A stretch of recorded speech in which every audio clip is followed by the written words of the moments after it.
This is essentially one of the courses available in the Altura Academy.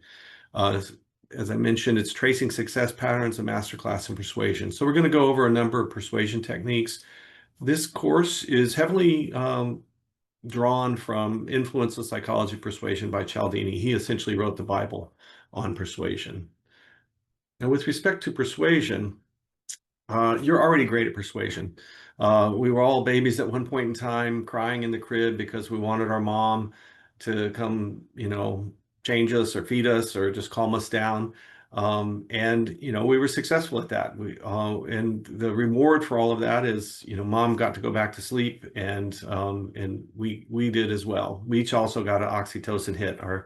Those aspects of persuasion essentially are part of what happens whenever you're talking to someone and trying to talk them into something. You have to first get the audience, get their attention, demonstrate that they have a need for what you're wanting them to do, let them see how they can satisfy that need by working with you, uh, have them visualize what they'll feel like once that's actually satisfied, that need is satisfied, and then a call to action of, let's go ahead and buy the product, or, go on a date or whatever it might be, and then what the reward will be if they follow through on that.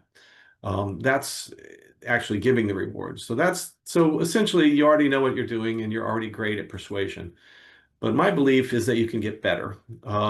There's an opportunity here for a breakthrough in your ability to persuade people to get what you need.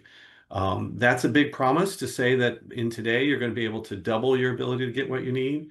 However, I'm confident that that will be the case. And so really my one request is just suspend a little bit of disbelief for a while.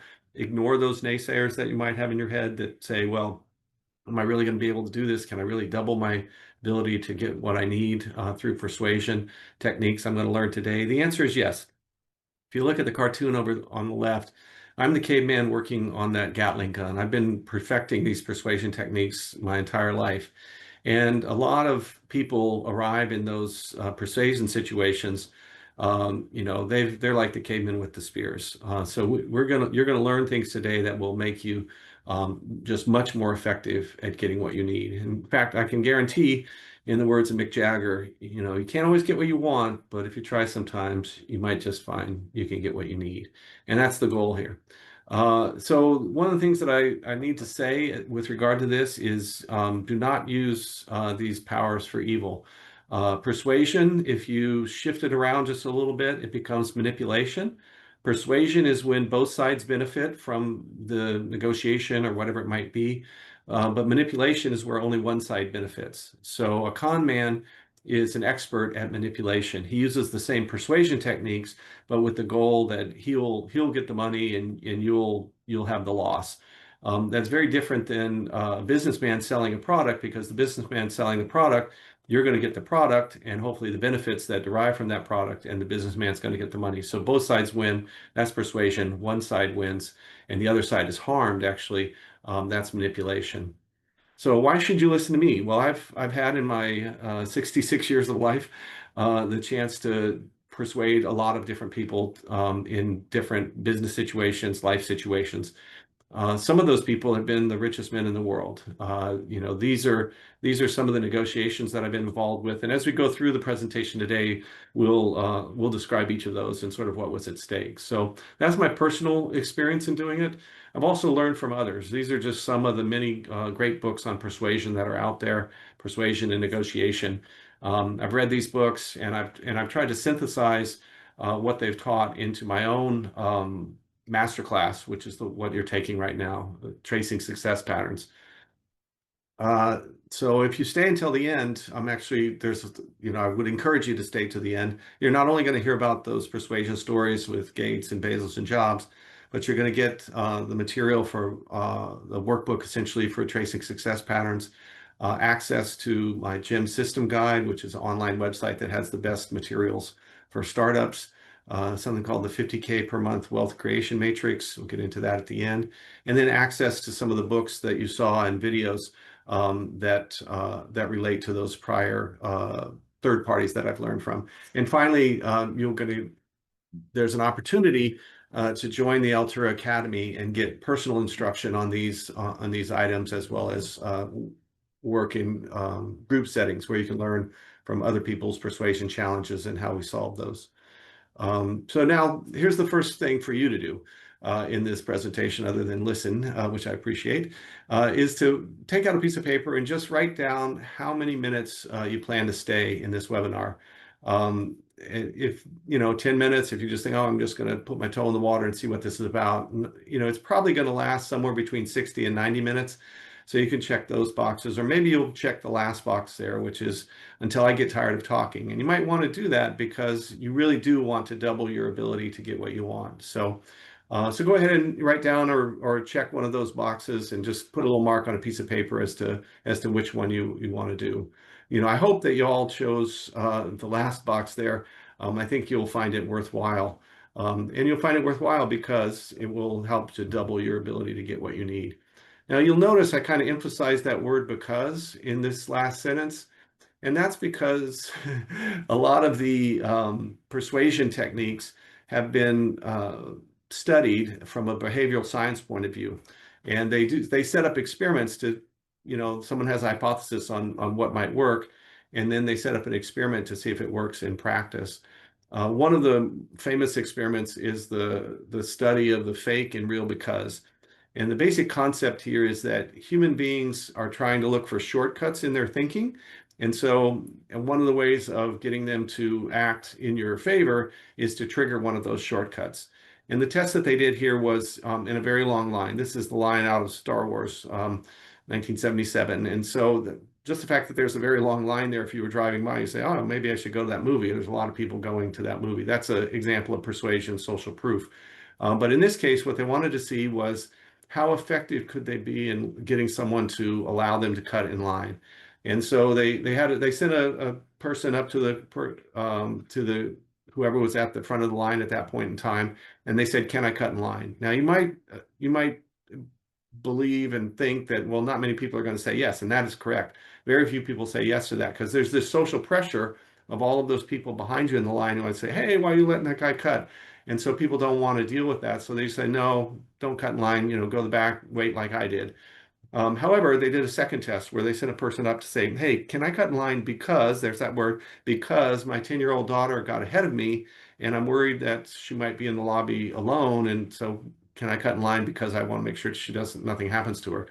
So as you might have done if you were the first person in line, you probably would let that father, cut in line because it seems like a reasonable thing to do. And if anyone gave you a hard time and say, "Hey, his kid's in the lobby," you'd have your because ready to go.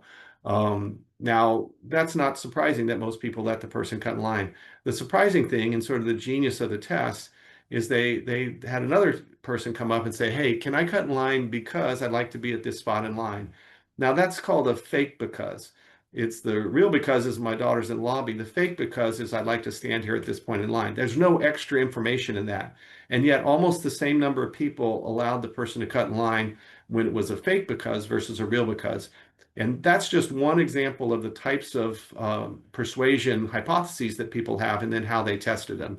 But this particular word is a magic persuasion word. So I've shifted to almost always in my emails when I'm asking for something, I tack on that because, and it forces me to think about, well, what's a real because? But con men will use a fake because. So you've got to be on the lookout for what comes after the because. Our brains are geared to when we hear that word because, okay, we can stop listening. They've got a reason, and so we don't have to pay attention to it. So we want to avoid that. So let me tell you a little bit about one of the persuasion examples, the stories that I gave, that I mentioned earlier, which is, in 1997, I was working on a new startup, and I went up to Bill Gates to his office. I scheduled a meeting with him, and I wanted to tell him about the startup. And so I walk into his office, and it tells me to sit down and says, "Okay, tell me what your startup is about." Now, right away, I wanted to do one of the things that was mentioned earlier. I've got to get his attention. I've got the audience, so now I've got to get his attention. And so instead of doing what every other person had done who probably goes in to pitch him on a business, they start talking, or maybe they pull out their PowerPoint or whatever it might be. I wanted to make my idea tangible. And so what I did was I pulled out this encyclopedia thick book and I dropped it on the table, landed with a thud. Now, all of a sudden, Bill's not leaning back anymore. He's kind of leaning forward to say, okay, what's this about? This is different. So now I've moved from audience to attention. And so we're working our way through the same steps that, when I mentioned at the top of this presentation, that you're all already great at persuasion. We have audience attention. Now I've got to work on the remaining items here, need, satisfaction, etc. So let's see how I did that. So the next step was, uh, well, I've got his attention, and so he says, I got to work on need now. So he sees the book, and I had written on the side of the book 15,000 catalogs and 100 billion in revenue. And he understand, okay, he's trying to think, well, why does this matter to me? I'm in the software business. What's this to do with catalogs? And what I explained to him was that this $100 billion in revenue is going to be a portion of that is going to go to whoever is able to sell all those products in a single site. And that was the invention. I'm creating now a need in his mind of, wow, I want this capability, or I want to be involved with this capability. And it's called the one cart checkout system. It's what I have the patent for. It currently powers Amazon. When I pulled out the laptop to have him visualize that and to show how that could actually work, now all of a sudden he kind of leans forward and starts rocking. And it's a very good sign with Bill if he starts rocking, because he's really processing what you're doing and cares about it now. And it's now something, it's a need that he wants to satisfy. He wants access to that. But then he stopped rocking and he asked me a single, very tough question. And that question was designed to trap me. And so how I answer that question and the persuasion techniques that I use to answer that question effectively, that would determine what happened. And so I did answer it correctly, in a way that was really based upon an appeal to authority. That's one of the persuasion techniques, is authority. And it was really based upon the fact that he had asked, well, what about inventory levels? You're not going to have inventory levels. But I knew a fact that he did not know, which was 38% of all products ordered through print catalogs at the time were done through the mail, which means the person ordering it doesn't know if they have enough red vests or enough blue vests. You would know that if you called in. They could say, oh, we're out of red vests, please buy a blue vest. But the person sitting in the order wouldn't know that. So the catalog companies had already built in systems. When they get orders for things that are out of stock, then they'll call the person, or they'll just work hard to not have things. They'll have oversupply, so they're never out of stock for something that's in the print catalog.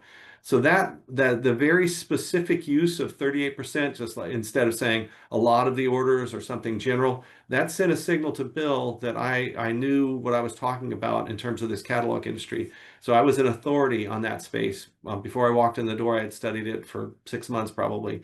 So I knew that was important. Authority is important. The other thing is I had the credibility essentially, but I also had trustworthiness because I had interacted with Bill before. This wasn't my very first meeting with him.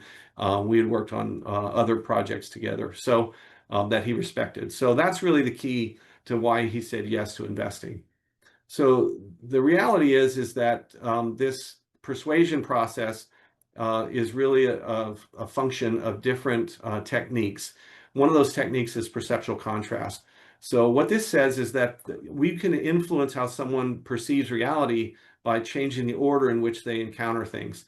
So if I want you to think a basketball is heavy, I give you a ping pong ball. If I want first, and then I give you the basketball. If I want you to think the basketball is light, I first give you a bowling ball and then the basketball. Now the basketball weight doesn't change, but in one case it feels heavy, the other case it feels light, because our brain is essentially comparing things all the time. We don't have a part of our brain that weighs things. We only can weigh things in relationship to other things that we've weighed. So the order of perception is very important. Scott Adams and Dilbert, this is an example. If you want to deliver some bad news, the boss says, hey, you're fired. Oh no. Not really, but now the 2% raise that I'm giving you won't seem so bad. And really, you would have relief. You're not fired, you're still getting a raise. So the job, what he says is the job is all about managing expectations. That's really an aspect of persuasion that was used there. In the material that I'll send, if you wait to the end, is a very great, it was a very funny letter, frankly, about a woman in college delivering some bad news to her parents. So perceptual contrast, we see this all over the world. When you go to a store, it's called the discount illusion. It was $4.99, now $2.99. They always put the prior price first, so you kind of say, oh, it was that, now it's this. that anchors you with a high reference point, and then you have the lower price. Oh, wow, I saved $200. Really, the sign saved $200. Maybe the thing always really did cost $299, but just by putting that would be an unethical manipulation to do it that way. But they already have built in this, so they put things out at a high price first. It doesn't all sell, then they discount it. Similar kind of thing happens with the upgrade effect here. So if you're buying something really expensive, then they can sell you something relative to that number inexpensive at the same time. And that's kind of like an add-on, but that extra amount that you're spending doesn't seem like so much. So if you're buying a $40,000 car and they tack on well, now that you've got the car, why don't you get a $1,000 sound system? Well, okay, yeah, that doesn't seem like too much extra. I'm buying the car anyway. But if you just had a car and went somewhere to put a sound system in, maybe you could have done that for $200. And you wouldn't have wanted to spend $1,000 for it. But it seems small because of the number right before it. Same thing when realtors show you a bunch of two or three junky houses that cost too much, and then they show you the house they really want to sell you. And just because you've seen them in that order, you say, wow, this one is really nice, and it's a reasonably priced. It's only reasonably priced because they showed you some overpriced products first. So if you think about this from a pricing point of view, if you look at your own, let's do a little exercise. So think about your own product, write down that price, then write down 2 times the price, then 4 times the price, and then let's say 12 times the price. So in my case, the cost for to go to the Altura Academy in essentially a one-on-one setting is $2,500. So 2 times that price is $5,000. Four times is $10,000. 12 times is $30,000. So to make those prices seem reasonable, and they are reasonable, I arrange them so that we talk about the tier 1 price first, this $30,000 price first. It's $150,000 for 5 months, guarantees we can raise $1 million to $5 million. If we don't make it, then I give you a 100% money back guarantee. And so that the combination of establishing a very high price, price is a proxy for the value. So people value things based upon how much they cost. And so people looking at the gym system, they say, wow, this is really great. It costs $30,000. But maybe they can't afford that. But oh, it's got a money back guarantee. Well, then it must really work. So they still might not choose tier 1. They might end up choosing tier 3. Now we've made $5,000 per month seem like a very small number compared to $30,000. It's a lower target raise of $250K, and it's a 50% money back guarantee. But the price list has done the work of making that $5,000 price look reasonable. And so that's the way in which this pricing model, this is called a persuasion-based price list. It's one of the things that I invented based upon this concept of a tiered pricing model leveraging perceptual contrast. The next persuasion technique is reciprocity. Essentially, you want to give things first, and then at some later point, you can ask for something. And the social pressure is that people will give you that because they feel obligated to. And almost every society has this concept that of this obligation builds up when someone has given you a gift. So if someone pays for the meal, in like a business setting, oh, I'll take the bill. Then when they pay for it, there's some implied expectation that one, either they'll pay for the next one. That's kind of balances things out. But more importantly, they might be more likely to negotiate with you fairly or give you your higher price. So the meal might cost $100 and you paid for it, essentially like you gave them $50, but they might give you a $5,000 or $50,000 concession in the next time you're negotiating with them, just because it's about balancing the gift, not necessarily the size of each gift. Now, if we want to look at a manipulation situation, so we've got this creepy guy at the bar, and he offers to buy the girl a drink, and she accepts that offer, and then maybe buys a second drink and a third drink, and by the third drink, if she hasn't reciprocated by said, well, let me buy you a drink to kind of balance it out, equal gift for equal gift, then he might have built up enough social pressure to get her to agree to something else that she might not otherwise agree to. The three glasses of alcohol probably helped that process along. So that's kind of a creepy manipulation way of using this, the social obligation, the pressure that comes to get reciprocal action, but not a reciprocal value. In fact, a much larger value. The same thing happens when charities send you out like a dollar bill in the mail and say, thank you for caring about the environment. Please donate here. Maybe here's a $50, $100, $1,000 way to donate. Now you only got a dollar. You didn't even ask for the dollar, so it's a free gift. You could just throw the letter away. But in your brain, you think, oh, I always kind of want to support that cause. Okay, I'll send them $50. So you can see the power of this. And they only do this, obviously, because it works. Reciprocity is that you need to return favors, return gifts. It's a way to get someone to comply with something. You don't, and it's the most important thing is if you're trying to defend yourself against this, is that you match the gift quickly in line with the same value. So there used to be in airports, Hare Krishnas would come and they would want to have donations for their religion. And so people come off the plane and they would give them a flower. And then they'd say, well, do you have a gift? Do you have a donation you can give us? And now this flower costs 10 cents, but they might get a 5 or 10 or 20, whatever the donation would be. And so the technique for dealing with that is that when they give you the flower, then to take the flower and say, wow, I really appreciate you being out here in the airport and giving people an opportunity to give to your cause. In fact, I so appreciate it, I'm going to give you this flower back. And so you match them gift for gift, and now the social pressure goes away because because you've given them something in line with that. So there's obviously address labels. This is kind of an example similar to the dollar. We always see free samples in the store at Costco. They give you free samples. You get to sample the product, which is great, but you also have received something free. So the sample didn't cost anything. The box of, whatever the product might be costs a lot more, and it's right there. So it's got convenience. So free samples are a great way to do this. Concession effect is that if you ask for something huge and then the person says no, then they feel badly that they said no. So then now when you come up with your real ask, that the fact that you gave them a concession by lowering the price, they now need to match that. If you ask them to state the price first, then it works the other way.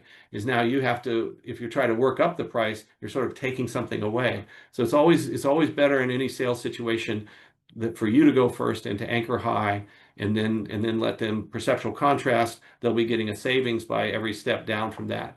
So an example is social obligation. That early in my career, my son and I started a company at the time that Facebook was doing early when their platform first launched. And that platform allows you to write apps. And one of the first apps on that platform, they added 900,000 users in 9 hours. Now, in my world, I had, at shop.com before that, we had 900,000 users. It took us 9 years to get there. This company did it in 9 hours. So we were like, okay, well, how'd they do that? Let's see if we could build something like that. So we came up with this idea for a birthday calendar app where the problem with Facebook's birthday calendar feature is that you get a message on the day of someone's birthday saying, hey, wish Tom a happy birthday, which you can do. You just write on, send them a note or post on their wall, whatever it might be. But what we said, well, if you want to plan for a party or get them a gift, you need more notice than just the day of. And so we created this birthday calendar app, which had everyone's pictures of their birth and on their birthdays. So that was good. But we wanted another feature to help you out even more. So we said, well, what if you could, for your top 10 friends, you could get a message like 2 weeks before their birthday. And so that was the basic functionality of birthday calendar. And so what we did to kind of leverage reciprocity to see if we could get it to grow was we added this message. We first got you to, when you were onboarding, you gave your list of 10 names of your top friends, and then you went to a screen like this. Or once we had those, we would send those top 10 friends this message. Hey, Jim, Lee has chosen you as one of his top 10 friends because he wants to receive an alert 2 weeks before your birthday. Sounds good so far. Nice thing of Lee to do. If you want to receive an alert before Lee's birthday, click here to install the birthday calendar app and choose him as one of your top 10 friends.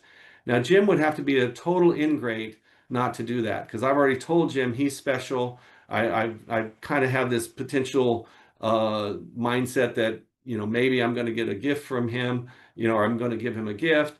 And now all I'm asking him to do is to come back and do the same thing for me. The trick of this, though, was that when he came in to install the app, he would have to put in his top 10 friends. and I would be one of them, of course, but the other nine would be other people. And so those other people would then get the same kind of message.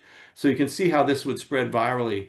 And it worked. We added 2 million users in 14 days. This was at a point in time when Facebook only had 40 million users.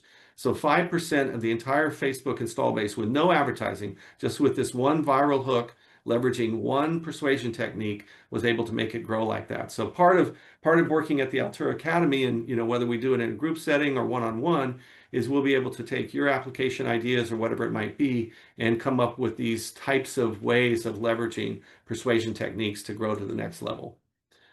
So scarcity, third persuasion technique, principle of persuasion. We want what we can't have. This is used all the time in marketing settings. So limited number of Beanie Babies or whatever that you're going for. Auctions have, if there's only one of this particular car restored at this level, in the entire world, then the richest men in the world or women in the world that want this car are going to bid a lot for that car because there's only one of them.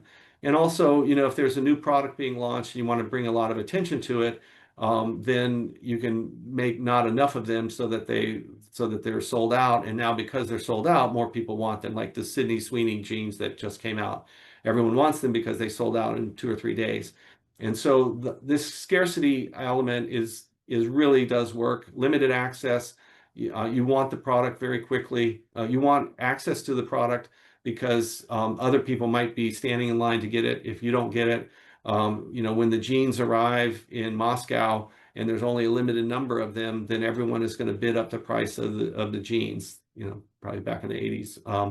And then it works the other way too, which is that if you've ever had something and then it's taken away, you will fight more to keep it if you've actually had it. So that's why getting things in people's hands and then trying to pull it away. It's one of the reasons why the freemium model works, is that you get something in your hand, you start using it, and then someone says, okay, your period of time where you can use it has expired, and now you got to give it back. Well, no, I want to keep it. So that's essentially how this works. Lots of examples of this. I won't go through the details of them, but Classic Coke was out there. Then they took that off the shelf, so they launched New Coke. Everyone wanted Classic Coke because they'd had that taken away, so they had to relaunch it.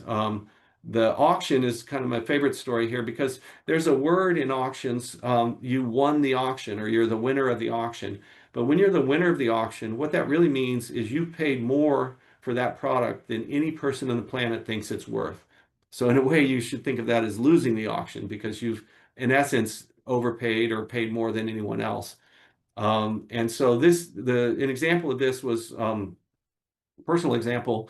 When our son was in third grade, in his third grade class, they made this pottery plate, and they had all of the students in the whole class, like 20 students in the class. They all put their thumbprints on it, and then they glazed it and they put their names. And it's basically intended to be an auction item at an event where all of the parents of those 20 kids would be there, and the money would go towards something they wanted to fund in the class. And so the bidding started. And it was like $20, $30, and it worked its way up. But then all of a sudden, there were 2 people in the classroom who really wanted that, and it was bid all the way up to $2,000, to the point where the teachers and the school were getting a little uncomfortable because now whoever lost that bidding war was going to feel like maybe they've been wronged in some way. And but there was not going to be any stop to the bidding because there was I won't say who one of the bidders is, but essentially there was enough desire to have that plate that sort of money was no object. And so what happened? Well, the teacher was smart enough to say, okay, why don't we just stop the bidding there, everyone? Let's let both of you have the plate, but we're going to fix the scarcity problem because we'll just have the students make one more plate exactly like that. Now, all of a sudden, those 2 people were satisfied. If they'd have made 30 plates, then no one would have paid, then the price would have gone down to $10 because there's no scarcity. And so this auctions are a very powerful way because you think you've got the product, that's the loss aversion. You think you've got it for this price, but then someone comes and takes it away from you for a higher price. And that just works. That essentially causes someone to be the, in quotes, winner of the auction. So an example of that is really, it's kind of where fear and greed cause people to act. The when when I was working at shop.com, we had created something called the one cart system, and this is how we essentially, I thought that we were tapping into Jeff Bezos's fear, and I guess we were. We kind of scared him into making what today would have been a $3 billion investment in Shop.com. His at the time it was 855,000 shares of Amazon stock. There's been a 20-to-1 split since then, so that's 16 million shares of Amazon stock. At the time, it was worth 5 million. Today, it would be worth 3 billion. So why was he so nervous? Why did he want to do that? Well, it goes back to the same list of things. First of all, like with Bill Gates, we had the audience, we had Jeff paying attention. We gave him a demo of this one cart system. And the way in which we demoed it was we showed him this screen. So this is catalog, it was called catalogcity.com at the time. And we had our one cart system, and you could take items from, we had about 1,500 catalog merchants, take items from different merchants, put it in one cart, and check out one time. Remember, this is at a time when Amazon essentially had only books, music, video, and they sold every product themselves. So it was Amazon. So Amazon had a warehouse full of books, music, video, or they outsourced to a distributor. So they were the merchant of record for all of these products, and they had to guess what inventory to buy, essentially. And so that was their model. And they had one cart, but they were one merchant. If you wanted, so if at that point in time, if you wanted to buy something from Gap or Macy's or whatever other merchant, you went to Gap.com or Macy's.com. That was the state of the art when Catalog City came along and we invented this one cart system. So they wanted this one cart system. And the way in which we showed it to them was we just mocked up our same site, but with, skinning it to look like Amazon.com. It looked more like Amazon than this did, but it was enough for them to say, okay, that's cool. These guys could clearly build it. But they thought they could build it themselves as well. So they weren't jumping because of the greed that, hey, I want this because I can make a lot more money if I have like today, 2/3 of all their sales go through our one cart system. They weren't doing it just for the greed. What really motivated them was fear. And so because after we showed them this, we showed them the eBay site, which was a big auction site, obviously still is, but they didn't have fixed price products. So we would have added fixed price products from all these 1,500 merchants to eBay, and they would have then been the leader in terms of total products. They would have had authoritative selection. And so the need essentially was that by showing them our product in eBay's clothing, essentially, that there was a chance for them to stop that potential competition. And the only way to do that essentially was to make, they had this vision of that they could control eBay's access to this if they made an investment in shop.com. So if at that instant in time, Jeff Bezos and Owen Van Natta, they went off in the corner and they talked for a minute. They come back and Bill said, "Okay, what do you want?" And I said, "I wanted $5 million." And he said, "Well, I'll give you $5 million dollars worth of Amazon stock." And so we took that, and I wish I still had that stock. But now at the time, I thought, okay, this is a really good way. Everything has gone well. But one of the other things that they asked for when they made that investment, which I wasn't paying attention to at the time, or the implications of it, was a right of first refusal. And so their concept was, well, if we invest in their company, we can create a situation where if eBay ever tried to buy them, Amazon would have a chance to meet that price and buy them instead of eBay or anyone else.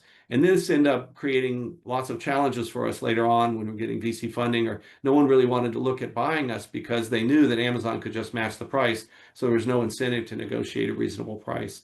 And so they got what they want, and I didn't notice what they were asking for and why it was going to be so harmful to us but beneficial to them. So it's hard to say it was mutual persuasion, but there was, we thought we were winning, they thought they were winning. And so maybe that's how a lot of negotiations go. But it worked out in such a way that we were able to both move forward with our businesses. The next principle is authority. We follow those who know.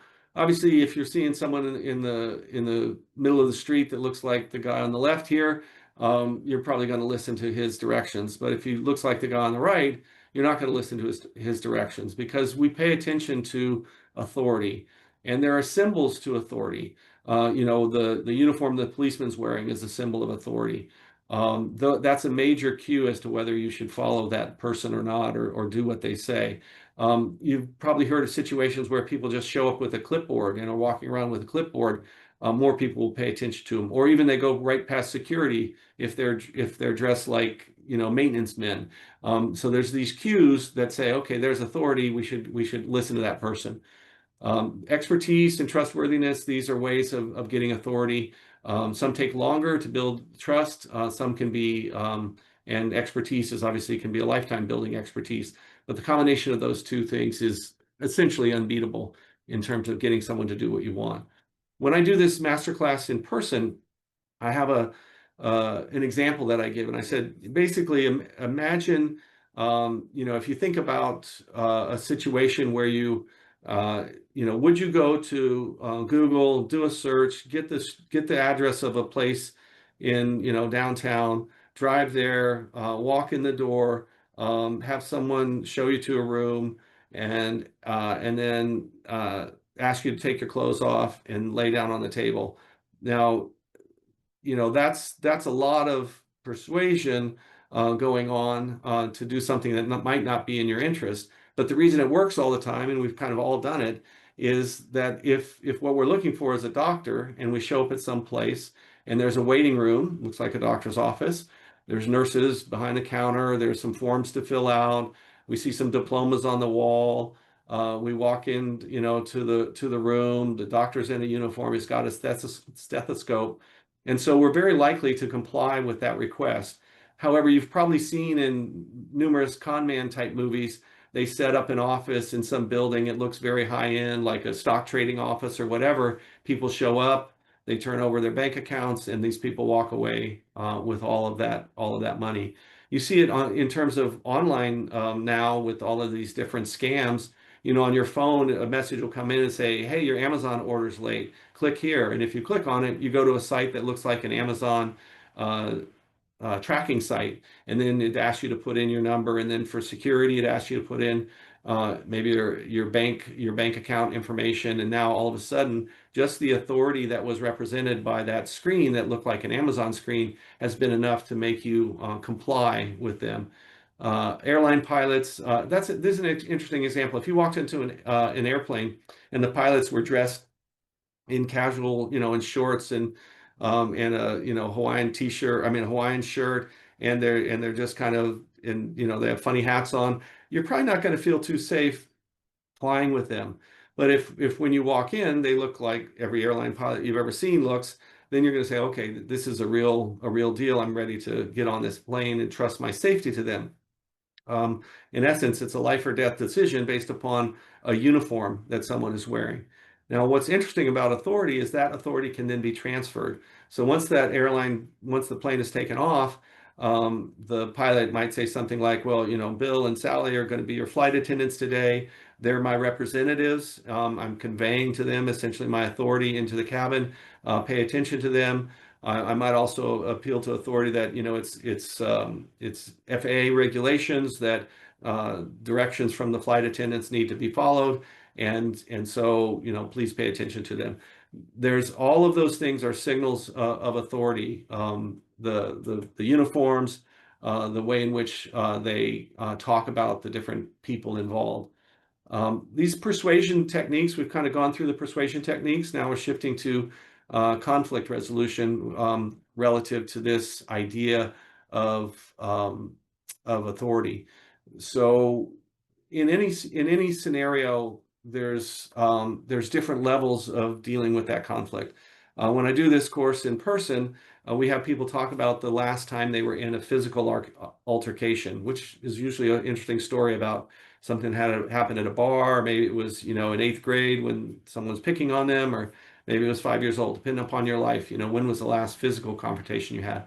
And then we talk about ways to have avoided that without that. And so you could have walked away. That works in a lot of situations. You can negotiate your way out of it. A lot of persuasion is used in negotiation settings, just one-on-one, you against the other person or you with the other person. Mediation is a special form of negotiation where there's an individual in the middle, I'm a mediator as one of the things that I work on. The individual in the middle kind of helps the two parties who maybe don't have the skills or there's too much animosity for them to talk one-to-one to negotiate a settlement.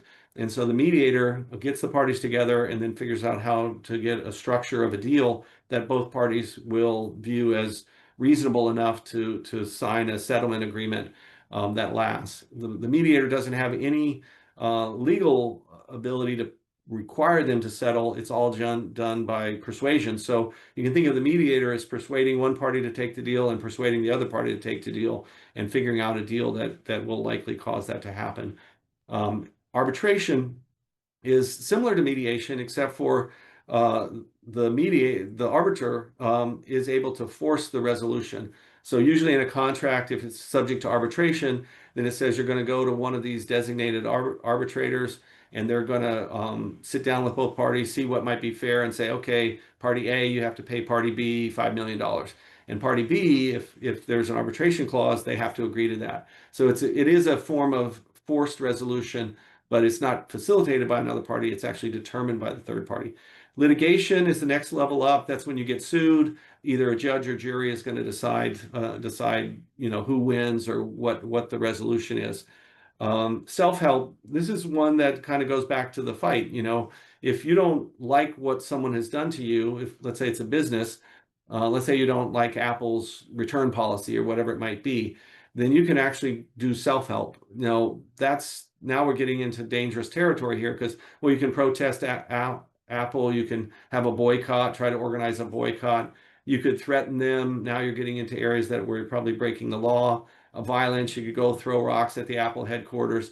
So that's in the self-help area. So, and then the seventh one is request help. I learned these 1 through 6 were covered at a course that I took at Pepperdine called Mitigating the Litigated Case. There were like 45 lawyers in the room and 2 business people. We ran circles around them because the lawyers wanted to fight everything and the business people wanted to just solve, in a way that allows you to get to the next level.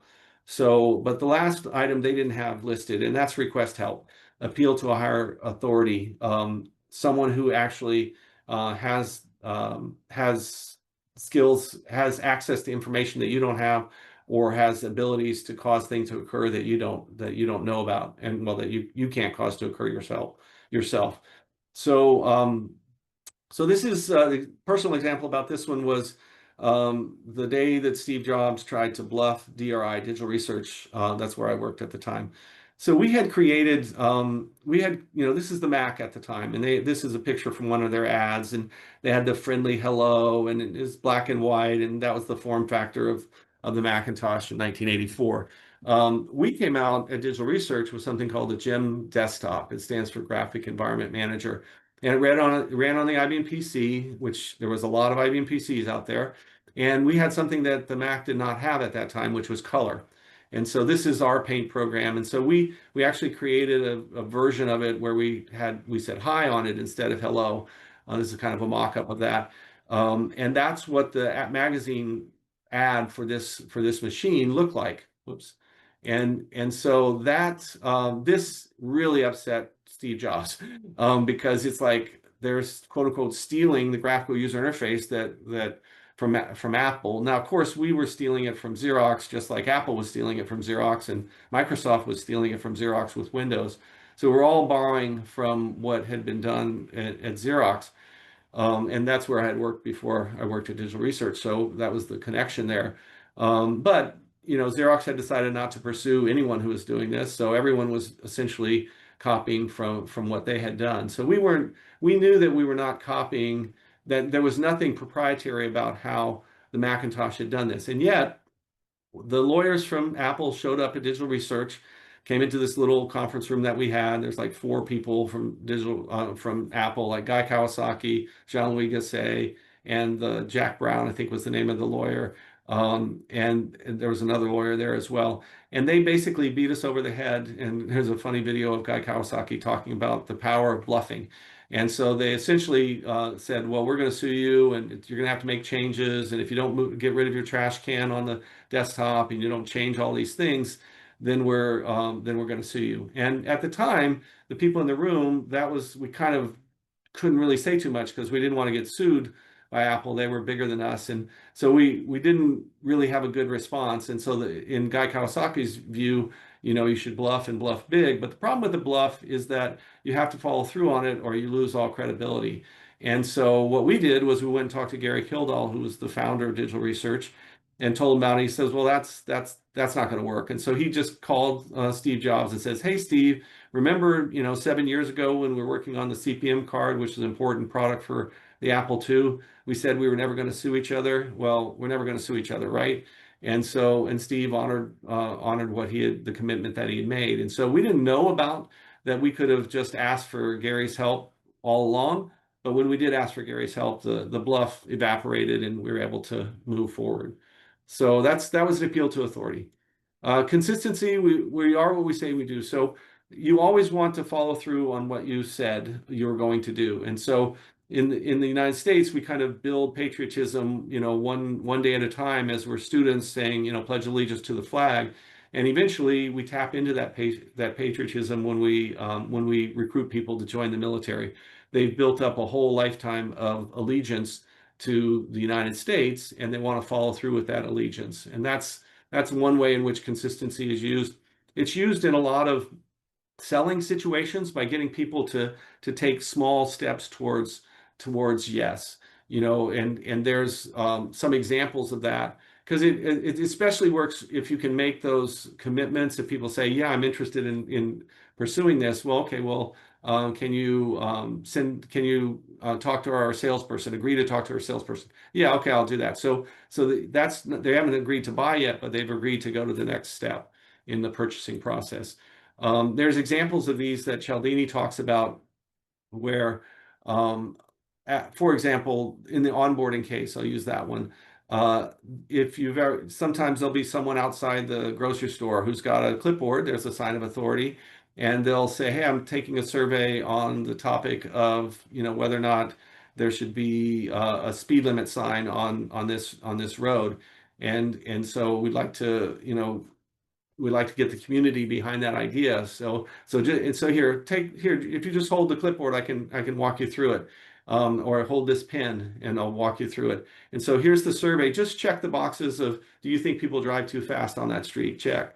And okay, that's great. So now you get them to sort of turn the page over, and it says, "Well, would you mind signing a petition that says people drive too fast?" Okay, they've already checked the mark that they think that happens. So now I'll be consistent with that. I'll go ahead and sign the petition. And then the next step is, and then they flip it over again. "Well, would you mind agreeing to volunteer so that you can stand outside the other Safeway in town and do the same thing that we're doing here? Or maybe you can handle the shift after me and do the same thing for an hour." And so you didn't go to the grocery store wanting to volunteer to hold a clipboard and get people to sign a survey. But by doing these little incremental steps, you're much more likely to have done that. The way in which people want to stay consistent with their streaks in Duolingo, or the way in which they want to be consistent in terms of how if they've committed to, "Will you please call if you need to cancel," instead of "please call," by saying, "Will you please call," and then waiting for that yes, they're much more likely to actually follow through on that. So you'll remember in the start of this presentation, I asked you to say, "I plan to stay at least to this level." And that was an attempt at my part to get you to make an early commitment, and then in your back of your mind, stay consistent with that commitment throughout and stay to this point. If you're hearing this, then it worked. But it would have been better, if we were doing it in person, having you actually raise your hand or say it or write it down and pass the paper in. And if you did speak about it, then that's even better, because that's public. You got all these other people are hearing you, and then it needs to be uncoerced. Because if people only comply when you're there, then that's not that effective. So next principle of persuasion is social proof. So when in doubt, look around. Netflix, the top 10 shows in the country, are they really? But Netflix shows them, so we believe that. So we'll assume it's persuasion and not manipulation. And then we want to watch the show, not because we necessarily even know anything about the show, but a lot of other people have watched the show. So we're just when in doubt, we look around. Same thing, you drive down the street. If one restaurant has a line in it and the other one's completely open, you could get a table right away. You still may stand in that line because a restaurant that doesn't have any customers, that's maybe a bad sign. That's a social proof that you should avoid it, and then social proof that you should actually go there. And it works again because we want to use other people's as evidence of what we should do. And so if a lot of people are running for the exits, we maybe will start running for the exits. We don't know why, but everyone else is doing it. And so it actually simplifies the decision-making process if we can just kind of see what other people are doing. Here's an example. My sons and I were walking along walking away from a restaurant actually, and my wife took a picture of us. So it's essentially my two sons had they look like this, and I was much more buttoned up. I look like this, and so it's like, hey, Dad, you need to relax more. So okay, how's this? So now the social proof made me feel more comfortable to have pulled my t-shirt out. I mean, pulled my shirt out like that. Lots of examples of this. We talked about the Netflix example. Every time you see a site that says, hey, this many people have seen this TikTok page or this YouTube video, if it's a lot of people, you're more likely to actually look at it yourself. If the TV show for an infomercial says operators are standing by, that's not as powerful a statement as if our operators are busy, please call again. Because that if our operators are busy means, oh, wow, they must have a lot of people ordering. I should call again.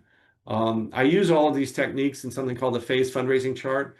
This has been essentially a way of managing the ask for investing.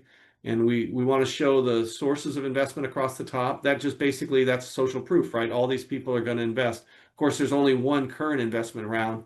And then we want the valuations to step up. That's a perceptual contrast. So 2.5. So if I invest at a 2.5 million valuation, then when the valuation steps up to 5, I've doubled the value, doubled again, quintupled. So that's the power of the perceptual contrast and anchoring there as well. We're not asking people what the valuation should be. We're telling them, and then we're finding people who invest.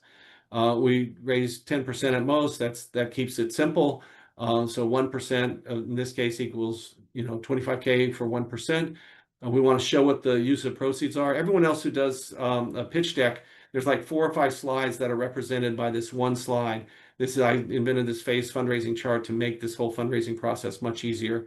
We show momentum of what's being done over time, kind of telling the whole story of the company, getting people to think past the sale. This may be the column where the investment's happening, but then they can look forward to future investment levels. Show the date range, that's scarcity, show a limited number of slots so that they can put, there's like here we've got a couple of investors. These investors came in before, that's social proof. And then we have only these 2 slots available at 50K and 1 slot at 250K. That's scarcity. And then these other people will come later. That's thinking past the sale. My valuation might go up. So all of that phase fundraising chart has a lot of persuasion techniques all baked into it. And that's part of the value of this persuasion model is that you can combine these persuasion techniques to make them even more effective. Liking is a really easy one. We say yes to people we like. So part of being persuasive is being likable. And that's definitely an example of that. So let me just fix this here. I'll do it this way. Let's see. So this is one of the other examples from a persuasion point of view. It's the entire persuasion book here is that people will do anything for those people who encourage their dreams, justify their failures, allay their fears, confirm their suspicions, and help them throw rocks. This is the kind of thing that is used in politics.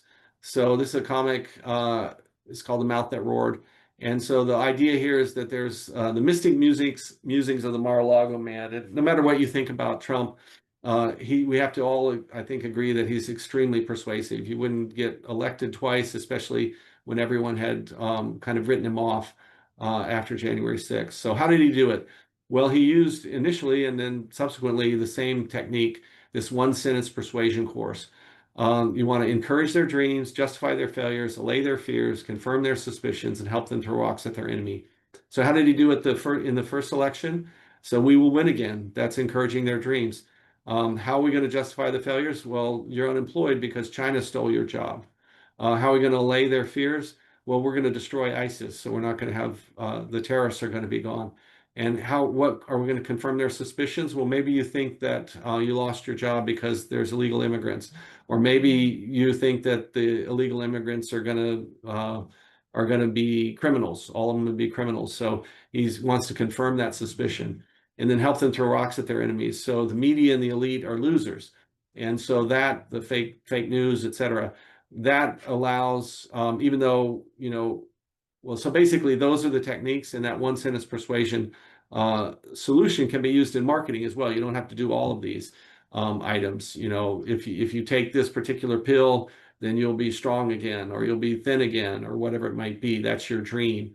It's not your fault that you haven't lost weight because of the way the products are there. You won't have the side effects of taking the wrong kind of medication. You can just do it through our behavior modification app. Confirm their suspicions. Yeah, the whole industry is rigged against you if you're trying to lose weight, and help them throw rocks at their enemies. The people that are making billions off of putting the wrong products, their business is going to hurt, and will boycott them, and that will not only will you lose weight, but the people that should lose their business will lose their business. So you can use this in lots of different domains. So if you're interested in asking questions, I know I've gone pretty quickly through this, coming up on the hour here. There's a do-it-yourself way to do this, which is I'll give you access to all the masterclass information you've heard here. I'll send that out via email afterwards, or we can do it together. So just click on altura.net.academy or altura.net/academy, and there's a button in the right. You can schedule a one-on-one call, or you can go down to the bottom and see the price list. Now, you might imagine there's a 3-tier price list here. So it's $2,500 per month. There's a 100% money-back guarantee if you don't renew into the second month. This is close to one-on-one work. If it's one-on-one work, it's more like $5,000 or $10,000 a month, but you get at least 8 hours of one-on-one coaching, and there's 4 people in the group class. On the other end of the spectrum, it's $500 per month, and it's normally 0% money back guarantee. But for those who attend this class, if you sign up within, I guess I have to create some scarcity here. So within the next 2 weeks, if you sign up within the next 2 weeks, I'll honor the 100% money back guarantee, and we'll go through that class together. So I really appreciate everyone paying attention, and I'll stop sharing here. It's been a pleasure to work with you on this. I think that it's possible for you to not just double your ability to get what you need. I think you'll agree that if you start applying these techniques in your business and in your life, that you can much more than double your ability to get what you need. So thanks for attending, and look forward to talking with you later. If you want to just schedule a one-on-one call, just go to altura.net itself, and there's a button in the upper right-hand corner, talk with an expert. Click on that, and you'll go right to my calendar, and we can talk from there. Thank you very much.